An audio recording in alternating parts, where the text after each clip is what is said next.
বচন বেদ পাঠশালা। রীতি দুয়ার দাও খুলে করো শ্রবণ, প্রভুরই এই বচন বেদ পাঠশালা। নমস্কার, শুরু করছি এক বাইবেল অধ্যয়নমূলক অনুষ্ঠান বেদ পাঠশালা। এই অনুষ্ঠানের মাধ্যমে আপনি জানতে পারবেন ঈশ্বরের বাক্য, পবিত্র বাইবেলের নিগূঢ় তত্ত্ব।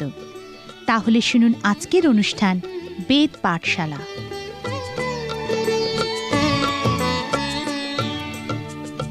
প্রিয় শ্রোতা বন্ধু, বেদ পাঠশালা অনুষ্ঠানে আপনাকে স্বাগত জানাই। আমাদের এই বাইবেল অধ্যয়ন কার্যক্রমে আমরা এখন যাত্রা পুস্তকের ঐতিহাসিক প্রেক্ষাপটের উপর ভিত্তি করে এই পুস্তকের মূল বার্তা বা মূল উপদেশ দেখব। আমরা এই পুস্তকটি অধ্যয়নকালে কতকগুলি বিশেষ বিষয়ের উপর জোর দিয়ে থাকি। উদাহরণস্বরূপ আমরা ঈশ্বরের সেই বিশেষ লোকেদের বিষয়ে জোর দিয়ে থাকি যারা পরবর্তীকালে একটি সুসংবদ্ধ জাতিতে পরিণত হয়েছিল এবং যাদের মধ্য দিয়ে ঈশ্বর এই পৃথিবীতে আসতে চলেছিলেন। যাত্রা পুস্তকের আরেকটি বিষয়ের উপর আমরা জোর দিয়ে থাকি এবং তা হলো ঈশ্বরের লোকেদের সে বিরাট সমস্যা যাকে আমরা মিশর দেশে দাসত্বের সমস্যা বলে থাকি। এই লোকেরা বৃহৎ সংখ্যায় মিশর দেশে বসবাস করত এবং রাজা ফৌরনের দাস্যকর্ম করত। সেখানে তাদেরকে কঠোর কায়িক পরিশ্রম করতে হতো এবং তাদের কাছে ইহাই বৃহৎ সমস্যা ছিল। আর যাত্রা পুস্তকে আমরা এই সমস্যার সমাধান দেখতে পাই। যাত্রা পুস্তক নামের সঙ্গে সঙ্গতি রেখে এই পুস্তকের মূল বক্তব্য হলো এই দাসত্বের থেকে মুক্তির পথ কী। এই দাসত্ব হলো প্রথমত আক্ষরিক অর্থেই দাসত্ব, এবং এই দাসত্ব থেকে মুক্তির বা উদ্ধারের কাহিনী বাইবেলের মহান অলৌকিক কার্যগুলির অন্যতম। ইহা প্রকৃতই সত্য ঘটনা, ইহা ইতিহাস। এই পৃথিবীর সর্বশ্রেষ্ঠ অলৌকিক ঘটনাগুলির ইহা অন্যতম। প্রায় 20 থেকে 30 লক্ষ লোক এই দাসত্ব থেকে মুক্তি পেয়েছিল। ইহা কিভাবে সম্পন্ন হয়েছিল এবং আর যে বিষয়গুলি এর সঙ্গে জড়িত তাহাই হলো এই যাত্রা পুস্তকের মূল বক্তব্য। এই পুস্তকটিকে ঐতিহাসিক বলার সাথে সাথে আমরা ইহাকে রূপক আকার বিশিষ্টও বলতে পারি, এবং যে রূপক সত্য আমরা এখানে দেখতে পাই তা আমাদের আধ্যাত্মিক জীবনের ক্ষেত্রে খুবই কার্যকারী। আমাদের জীবনের ক্ষেত্রে এই পুস্তকের মূল আবেদন হলো আমরাও দাসত্ব শৃঙ্খলে আবদ্ধ। আমরা যা চাই তা করি না, কিন্তু আমরা যা করি তা করতে বাধ্য হই। আমরা যখন অনিচ্ছা সত্ত্বেও কিছু করতে বাধ্য হই তখন আমরা নিজেদেরকে স্বাধীন বলতে পারি না, এবং আমরা যখন স্বাধীন নই তখন আমরা পরাধীন, এবং আমাদেরও এই সমস্যার সমাধান প্রয়োজন। আমাদের পাপের বন্ধন থেকে, দাসত্ব থেকে মুক্তির পথ খুঁজে বার করতেই হবে। পরিত্রাণ শব্দের অর্থ এবং মুক্তি শব্দের অর্থ একই, অর্থাৎ এই দুটি শব্দ সমার্থক। বিশেষ করে পুরাতন নিয়মে ইহা স্পষ্ট রূপে দেখতে পাওয়া যায়। প্রকৃত অর্থে আমরা বলতে পারি যে পরিত্রাণ হচ্ছে পাপের থেকে উদ্ধার বা মুক্তি। এই মুক্তি শুধুমাত্র বর্তমান এবং ভবিষ্যতে পাপের প্রতিফলন থেকে নয়, কিন্তু পাপের ক্ষমতা থেকেও মুক্তি লাভ বোঝায়। সাধু যোহন বাইবেলের শেষ পুস্তক প্রকাশিত বাক্যে যীশুখ্রিস্টের প্রতি উৎসর্গ করে লিখেছেন, যিনি আমাদিগকে প্রেম করেন ও নিজ রক্তে আমাদের পাপ হইতে আমাদিগকে মুক্ত করিয়াছেন এবং আমাদিগকে রাজ্যস্বরূপ ও আপন ঈশ্বর ও পিতার যাজক করিয়াছেন। পরিত্রাণ আপনার জীবনে ঈশ্বরের প্রেম নেমে আসার সঙ্গে সম্পর্কিত। ইহা আপনার জীবনে সেই সত্যের অনুভবের সঙ্গে সম্পর্কিত যে সত্য আমরা সাধু যোহনের লেখা সুসমাচারের 3 অধ্যায় 16 পদে দেখতে পাই। লেখা আছে, ঈশ্বর জগৎকে এমন প্রেম করিলেন যে আপনার একমাত্র পুত্রকে দান করিলেন, যেন যে কেহ তাহাতে বিশ্বাস করে সে বিনষ্ট না হয় কিন্তু অনন্ত জীবন পায়। যখন আপনি ঈশ্বরের এই প্রেম আপনার জীবনে উপলব্ধি করেন তখন আপনি শুধুমাত্র আপনার পাপ থেকেই মুক্তি পান তা নয়, কিন্তু পাপের প্রতিফল থেকেও রক্ষা পান। পাপের বন্ধন থেকে মুক্তি বা পাপের ক্ষমতা থেকে রক্ষা পাওয়াই হলো এই যাত্রা পুস্তকের মূল আধ্যাত্মিক উপদেশ বা বক্তব্য। যাত্রা পুস্তকের তৃতীয় যে বিষয়টির উপর আমাদের জোর দেওয়া উচিত তা হলো সেই ভাববাদীর বিষয়। যাত্রা পুস্তকে আমরা শুধু সেই লোকেদের এবং তাদের সমস্যা দেখি না, কিন্তু সেখানে আমরা একজন ভাববাদীকেও দেখি। আমরা সেখানে ভাববাদী মসিকে দেখতে পাই। পবিত্র শাস্ত্রে আমরা যতজন ঈশ্বরের লোকে দেখা পাই, মসি তাদের মধ্যে একজন মহান ব্যক্তিত্ব। যদি আমরা ঈশ্বরের রাজ্যের পক্ষে তার দাস মসির অবদান সম্পর্কে চিন্তা করি, তাহলে মসির মহত্বের উৎকর্ষ বিষয়ে উপলব্ধি করতে পারব। যাত্রা পুস্তকে আমরা ইসরায়েল জাতির জন্য মসির অবদানের বিশদ বর্ণনা দেখতে পাই। প্রথমত, মসি তাদেরকে তাদের সবথেকে আকাঙ্ক্ষিত বস্তু সেই স্বাধীনতা বা মুক্তি দিয়েছিলেন। দাসত্ব বা পরাধীনতা বিষয়ে সম্যক জ্ঞান হয়তো বেশিরভাগ মানুষেরই নেই। যে কোনো বন্দী বা পরাধীন মানুষের কাছে সবথেকে কাঙ্ক্ষিত বিষয়টি হলো তার স্বাধীনতা বা মুক্তি। ঈশ্বরের দাস মসি সেই দাসত্ব শৃঙ্খলে আবদ্ধ মানুষদের তাদের সবথেকে কাঙ্ক্ষিত বস্তু সেই স্বাধীনতা বা দাসত্ব থেকে মুক্তি দিয়েছিলেন। তারপর মসি এই বন্ধনমুক্ত মানুষদের আরেকটি গুরুত্বপূর্ণ বিষয় সেই শাসন প্রণালী বা সেই ব্যবস্থা দিয়েছিলেন। আধ্যাত্মিক ক্ষেত্রে ঈশ্বরের দাস মসি সেই লোকেদের দুইটি অমূল্য বিষয় দিয়েছিলেন। তিনি তাদেরকে ঈশ্বরের বাক্য দিয়েছিলেন এবং তাদেরকে ঈশ্বরের আরাধনার বিষয় শিক্ষা দিয়েছিলেন। এই বিষয়ে একটু চিন্তা করুন। বাইবেলের প্রথম 5টি পুস্তককে ব্যবস্থা পুস্তক বলা হয়। সিনয় পর্বতে ঈশ্বর মসিকে এই ব্যবস্থা দিয়েছিলেন। মসি সিনয় পর্বতে প্রার্থনার উদ্দেশ্যে অনেকবার উঠেছিলেন এবং ঈশ্বর তার প্রার্থনার উত্তর রূপে তাকে আদি পুস্তক, যাত্রা পুস্তক, লেবীয় পুস্তক, গণনা পুস্তক এবং দ্বিতীয় বিবরণ পুস্তক দিয়েছিলেন। প্রায় 500 নিয়ম বা ব্যবস্থা এই পুস্তকগুলিতে পাওয়া যায় এবং সেই জন্য ইহাদের ব্যবস্থা পুস্তক বা অনেক সময় আমরা ইহাকে মসির ব্যবস্থা বা ঈশ্বরের ব্যবস্থা বলে থাকি। ঈশ্বরের এই বাক্য আমাদেরকে দেখায় যে মানুষের কিভাবে জীবনযাপন করা উচিত।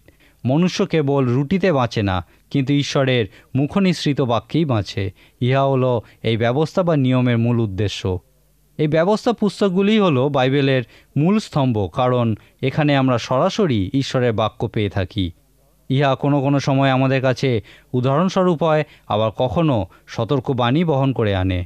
তাহলে মসির অবদান আমরা এইভাবে ব্যাখ্যা করতে পারি যে ঈশ্বরের সেই বিশেষ লোকেদের মসিই ঈশ্বরের বাক্য দিয়েছিলেন। ঈশ্বরের লোকেদের ঈশ্বরের থেকে সরাসরি পাওয়া বাক্য দেওয়ার থেকে মহৎ অবদান আর কী হতে পারে।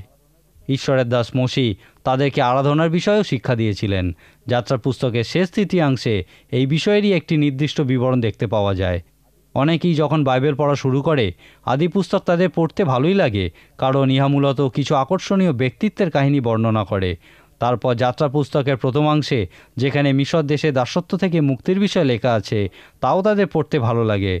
কিন্তু যাত্রা পুস্তকের এই শেষ তৃতীয়াংশে এসে তাদের বাইবেল পড়ার আকর্ষণ কমতে থাকে। একজন সাধারণ মানুষকে যদি বিজ্ঞানের কোনো জটিল বিষয় বোঝানোর চেষ্টা করা হয়, তাহলে সে যা অনুভব করে অনেকেই যাত্রা পুস্তকের এই অংশে পৌঁছে সেই রকমই অনুভব করে। তারপর যখন তারা লেবীয় পুস্তকে পৌঁছায় তখন বাইবেল পড়া পুরোপুরি বন্ধ করে দেয়। কিন্তু কেন এমন হয়? ইহার কারণ হলো ঈশ্বর মসির কাছ থেকে সরাসরি তার বাক্যের মধ্যে দিয়ে যে সত্য প্রকাশ করেছিলেন আমরা তা বুঝতে পারি না। ঈশ্বর মসিকে দেখাতে চেয়েছিলেন কিভাবে পবিত্র ঈশ্বর সেই পাপেপূর্ণ মানুষদের নিকটবর্তী হতে পারেন, তাদের পরিত্রাণ সাধনের জন্য, তাদেরকে দিক প্রদর্শনের জন্য এবং তাদের সঙ্গে কথোপকথনের সম্পর্ক স্থাপনের জন্য। যাত্রা পুস্তকে ঈশ্বর আমাদেরকে দেখান যে কিভাবে তিনি আমাদেরকে পাপের শৃঙ্খল থেকে মুক্ত করেন। বিশেষত যাত্রার পুস্তকের শেষ তৃতীয়াংশে ঈশ্বর আমাদেরকে পরিত্রাণের সবথেকে মুখ্য উদ্দেশ্য রূপে তার আরাধনা করাকে দেখান। ঈশ্বর আমাদেরকে জানতে চান এবং তিনি চান যেন আমরাও তাকে জানতে পারি। তিনি আমাদেরকে তার সঙ্গে সম্পর্ক স্থাপনের এবং তার আরাধনা করার আমন্ত্রণ জানান। আমাদের আরাধনা করার পদ্ধতি সম্পর্কে জানার প্রয়োজন আছে, কারণ কিভাবে আরাধনা করতে হয় তা আমরা জানি না। যীশু খ্রিস্টের শিষ্যরা তাকে বলেছিলেন, প্রভু আমাদেরকে প্রার্থনা করতে শিক্ষা দিন। তারা অনেকের মতোই জানতেন না কিভাবে প্রার্থনা করতে হয়। একইভাবে অনেকেই জানে না কিভাবে আরাধনা করতে হয়।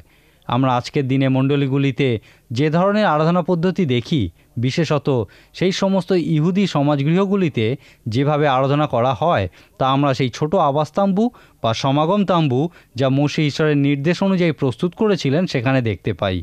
ওই সমাগম তাম্বুতে অবস্থিত প্রত্যেকটা জিনিসেরই বিশেষ তাৎপর্য ছিল এবং ইহা যীশু খ্রিস্টের চিত্র প্রদর্শন করে। কিন্তু এই বিষয়ে আমরা পরে আলোচনা করব। এই সমস্ত বিষয়গুলি ঈশ্বরের লোকেদের পক্ষে মসির অবদান কত মহৎ ছিল তা ব্যাখ্যা করে। আসুন এখন আমরা মসির জীবন সংক্ষেপে আলোচনা করি। যাত্রা পুস্তকে দাসত্বের সমস্যাকেই আমরা সবথেকে বড় সমস্যা রূপে দেখতে পাই। এই সমস্যার একমাত্র সমাধান ছিল সেই দাসত্ব থেকে উদ্ধার বা মুক্তি। কিন্তু কিভাবে ইহা সম্পন্ন হবে? তাদেরকে সেই দাসত্ব থেকে উদ্ধার করার জন্য একজন উদ্ধারকর্তার প্রয়োজন ছিল। ঈশ্বর তার দাস মসিকে এই উদ্ধারকর্তা রূপে মনোনীত করেছিলেন। আমাদের জীবনে প্রয়োগের জন্য যাত্রা পুস্তক যেমন উদ্ধার কার্যের বা পরিত্রাণের উদাহরণস্বরূপ, তেমনি মসির জীবন উদ্ধারকর্তা বা পরিত্রাতা হওয়ার একটা মহান দৃষ্টান্ত স্বরূপ। আমাদের পাপ থেকে মুক্ত হওয়ার অভিজ্ঞতা আমাদের জীবনের শ্রেষ্ঠ অভিজ্ঞতা রূপে গণ্য করা হয়। অন্য কারুকে পাপ থেকে উদ্ধার করা বা তার উদ্ধারের ক্ষেত্রে মাধ্যমের কাজ করা হলো আমাদের জীবনের একটি মহান অভিজ্ঞতা। মসির জীবন আলোচনা করতে গিয়ে একজন ঈশ্বরের দাস বলেছিলেন, মসি 120 বছর বেঁচেছিলেন এবং তার এই 120 বছরের জীবন 40 বছর করে 3টি পর্যায়ে বিভক্ত। এই প্রত্যেক 40 বছরে বা প্রত্যেক পর্যায়ে ঈশ্বর মসিকে একটি করে শিক্ষা দিয়েছিলেন। মসির জীবনের প্রথম 40 বছরে অর্থাৎ প্রথম পর্যায়ে ঈশ্বর মসিকে এই শিক্ষা দিয়েছিলেন যে, মসি, তুমি একজন অতি নগণ্য ব্যক্তি। পরিস্থিতির ঘূর্ণিপাকে মসিকে ফৌরনের রাজপ্রাসাদে মানুষ হতে হয়েছিল এবং সেই জন্য হয়তো তিনি চিন্তা করেছিলেন যে তিনি একজন বিশিষ্ট কেউ হয়ে গেছেন। কিন্তু তার 40 বছর বয়সে ঈশ্বর তাকে শিক্ষা দিয়েছিলেন যে তিনি একজন বিশিষ্ট নন, কিন্তু একজন অতি নগণ্য ব্যক্তি এবং একজন উদ্ধারকর্তা পরিণত হওয়ার আগে তার এই শিক্ষার বিশেষ প্রয়োজন ছিল। দ্বিতীয় শিক্ষাটি ঈশ্বর মসিকে তার জীবনের দ্বিতীয় পর্যায়ে দিয়েছিলেন যে, মসি, তুমি একজন বিশিষ্ট মানুষ। ঈশ্বর 40 বছর সময় নিয়েছিলেন মসিকে এই শিক্ষা দিতে যে, মসি, তুমি একজন বিশিষ্ট মানুষ, কারণ আমি তোমাকে মনোনীত করেছি। মসি তার জীবনের প্রথম 40 বছর অর্থাৎ প্রথম পর্যায়ের শেষে একদিন ইব্রিয় দাসদের কষ্ট দেখে খুবই মর্মাহত হয়ে পড়েছিলেন, কারণ তিনি জানতেন যে তিনিও ওই ইব্রিয় দাসদের একজন। সেই জন্য তিনি যখন দেখেছিলেন যে একজন মিস্রীয় একজন ইব্রিয় দাসের উপর অত্যাচার করছে, তিনি তাকে হত্যা করেছিলেন। এই সন্ধিক্ষণে যেন ঈশ্বর তাকে বলেছিলেন, না মসি, এইভাবে তুমি কার্যোদ্ধার করতে পারবে না। এইভাবে তুমি প্রত্যেকের কাছে শত্রুতে পরিণত হবে এবং কাউকে উদ্ধার করতে পারবে না। সেই জন্যেই আমি তোমাকে এই কাজের উপযোগী হবার জন্য তৈরি করব। তারপর ঈশ্বর মসিকে সেই প্রান্তরে নিয়ে গেছিলেন। সেখানে ঈশ্বর মসিকে 40 বছর ধরে সেই ইব্রিয়দের উদ্ধারকর্তা হওয়ার জন্য তৈরি করেছিলেন। এই 40 বছরে অর্থাৎ মসির জীবনের দ্বিতীয় পর্যায়ে ঈশ্বর তাকে একটি বিষয় বলেছিলেন, তার লোকেদের দাসত্বের বিষয় এবং কিভাবে তাদেরকে ওই দাসত্ব থেকে উদ্ধার করা হবে তার বিষয়। প্রিয় শ্রোতা বন্ধু, আপনার জন্য বলি, আমাদের এই বাইবেল অধ্যয়ন কার্যক্রমের মূল উদ্দেশ্য হল বাইবেলের সত্য গভীরভাবে উপলব্ধি করা এবং আমাদের জীবনে সেই সত্যের বাস্তব ও সফল প্রয়োগ করা। আমরা এখন বাইবেলের দ্বিতীয় পুস্তক যাত্রা পুস্তক থেকে ঈশ্বরের দাস মসির জীবন অধ্যয়ন করছি। মসির জীবনের দ্বিতীয় 40 বছর বা দ্বিতীয় পর্যায়ের শেষে তিনি একটি বিশেষ অভিজ্ঞতা লাভ করেছিলেন। তিনি একদিন যখন প্রান্তরে মেষপাল চড়াচ্ছিলেন, তখন একটি ঝোপে আগুন জ্বলতে দেখলেন। কিন্তু যদিও ঝোপটিতে আগুন জ্বলছিল, কিন্তু তা পুড়ে যাচ্ছিল না। তিনি কৌতূহলবশে তা দেখতে সেই ঝোপের নিকটবর্তী হলেন। যাত্রা পুস্তকের 3 অধ্যায় প্রথম 12 পদে এই বিষয়ে বিবরণ দেওয়া আছে। মসিকে 40 বছর যাবৎ ঈশ্বর সেই প্রান্তরে যে শিক্ষা দিচ্ছিলেন, ইহা ছিল তার শেষ দিন। সেই জ্বলন্ত ঝোপের মাধ্যমে ঈশ্বর তাকে বলেছিলেন, মসি, তুমি সকল সমস্যা সম্পর্কে অবহিত আছো এবং তা প্রশংসার যোগ্য। অনেকেরই সমস্যা সম্পর্কে কোনো ধারণা থাকে না। যতক্ষণ না আমরা সত্যি করে সমস্যায় জর্জরিত কোনো ব্যক্তির সংস্পর্শে আসি, আমরা কখনোই তাদের সমস্যা সম্পর্কে কোনো ধারণা করতে পারি না, কারণ সমস্যা অনুভব না করলে সে বিষয়ে ধারণা করা সম্ভব নয়। সেই জন্যেই অনেকেরই সমস্যা সম্পর্কে কোনো ধারণাই নেই।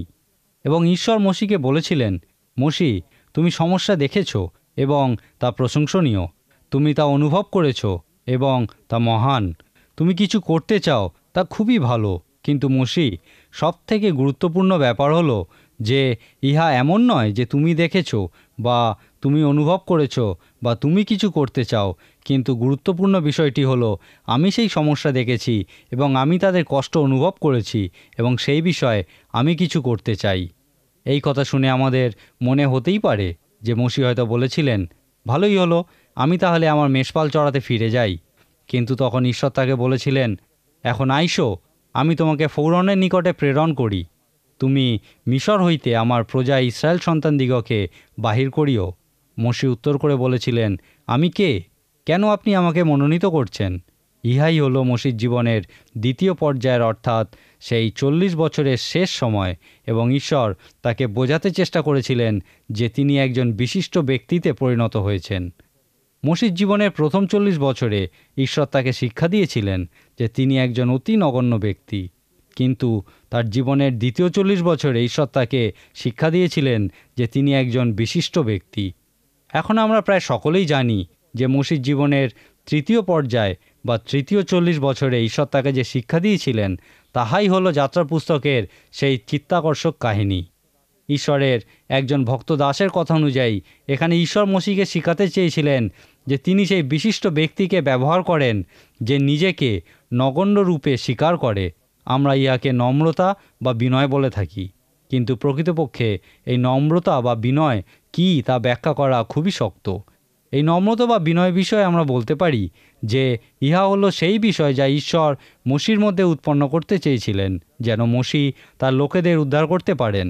এই একই জিনিস আমরা আরেকটু অন্যরকমভাবে বলতে পারি যে সেই ইসরায়েলীয়দের মিশর দেশ থেকে এবং ফৌরনের হাত থেকে উদ্ধার করার জন্য ঈশ্বর মসিকে এই শিক্ষা দিয়েছিলেন যে মসি, তুমি একজন অতি নগণ্য ব্যক্তি, কারণ যতক্ষণ না তুমি নিজেকে নগণ্য মনে করছো তুমি একজন বিশিষ্ট ব্যক্তি হতে পারবে না।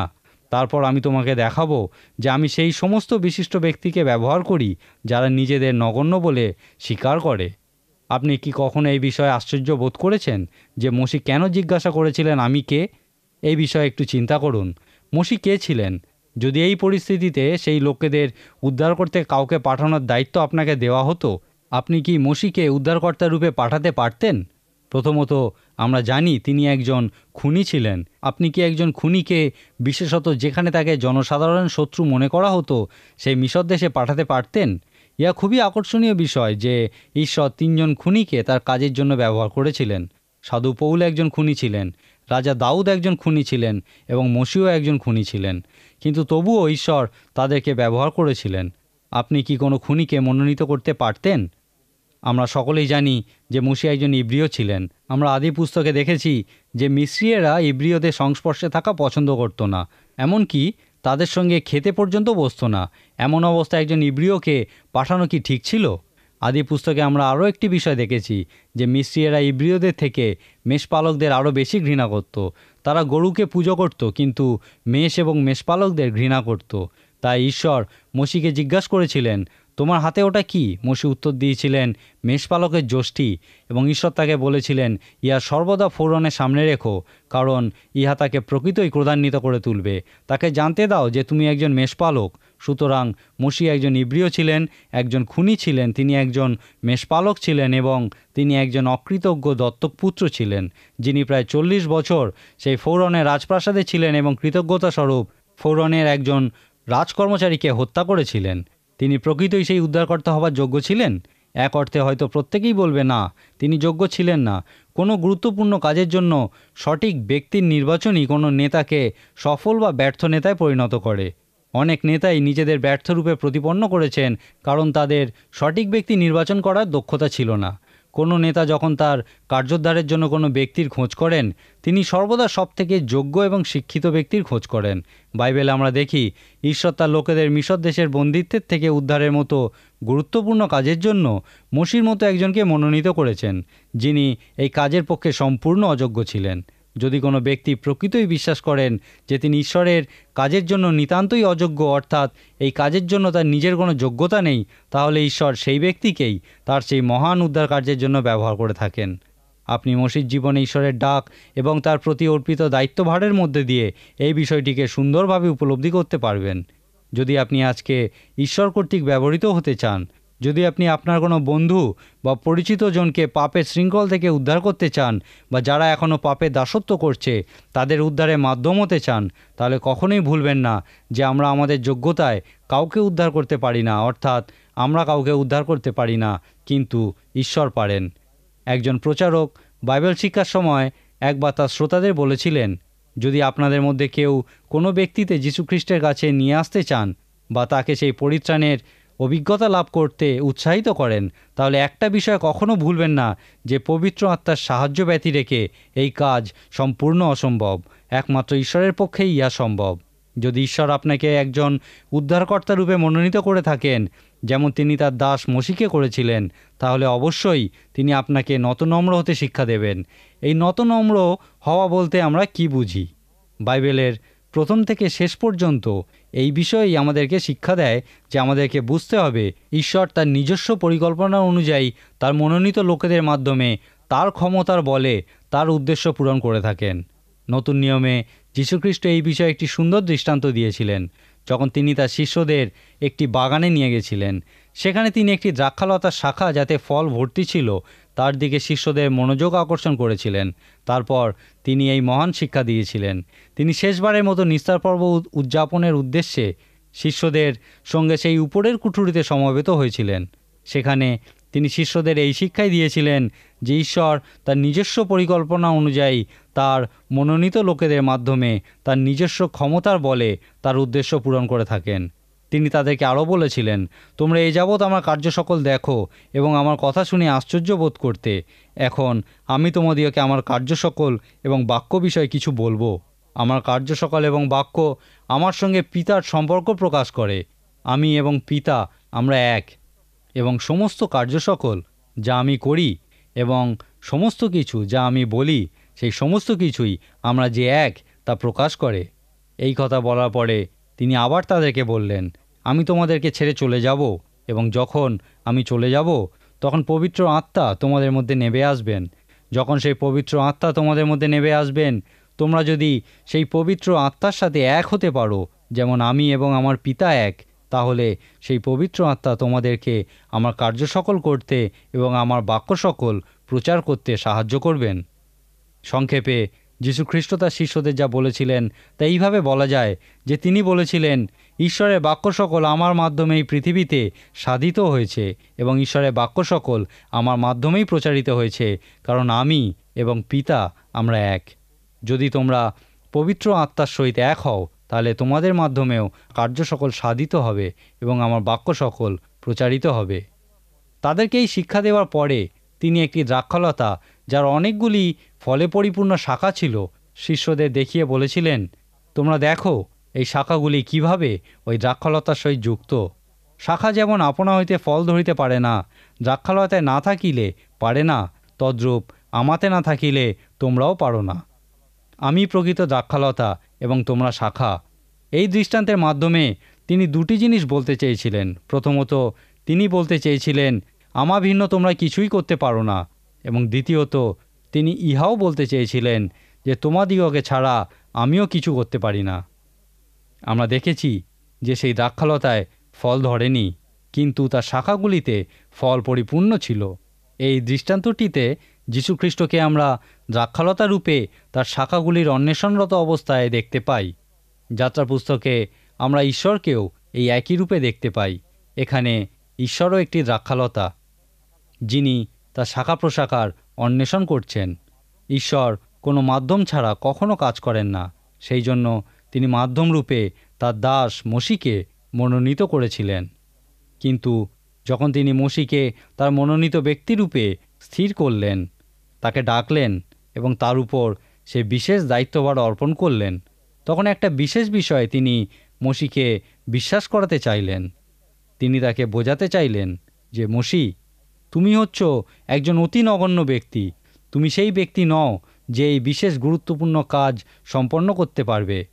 যখন তুমি এই বিশেষ বিষয়টি উপলব্ধি করতে পারবে, তখন তুমি সেই বিশিষ্ট ব্যক্তিতে পরিণত হবে যাকে আমি আমার কাজের জন্য ব্যবহার করব।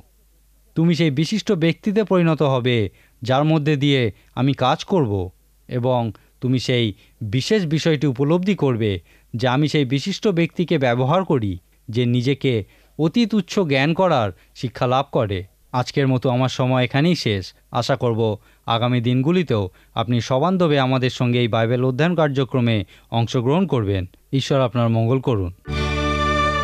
প্রিয় শ্রোতা বন্ধু, বেদ পাঠশালা অনুষ্ঠানটি কেমন লাগলো, এবং আপনি যদি বিনামূল্যে বাইবেল অধ্যয়ন সহায়ক পুস্তিকা পেতে চান তাহলে পত্রের মাধ্যমে, ইমেলে অথবা ফোনে আপনি আমাদের সাথে যোগাযোগ করতে পারেন। আমাদের ফোন নম্বর হল 24380045। ইমেলের জন্য লিখুন bengalivp@radiovv.org। শেষে জানাই আমাদের ঠিকানা বেদ পাঠশালা, পোস্ট বক্স নম্বর 16925, কলকাতা 700034। আমাদের আরেকটি ঠিকানা হল বেদ পাঠশালা, জিপিও বক্স নাম্বার 87, শিলিগুড়ি 1। তাহলে আবার দেখা হবে। নমস্কার।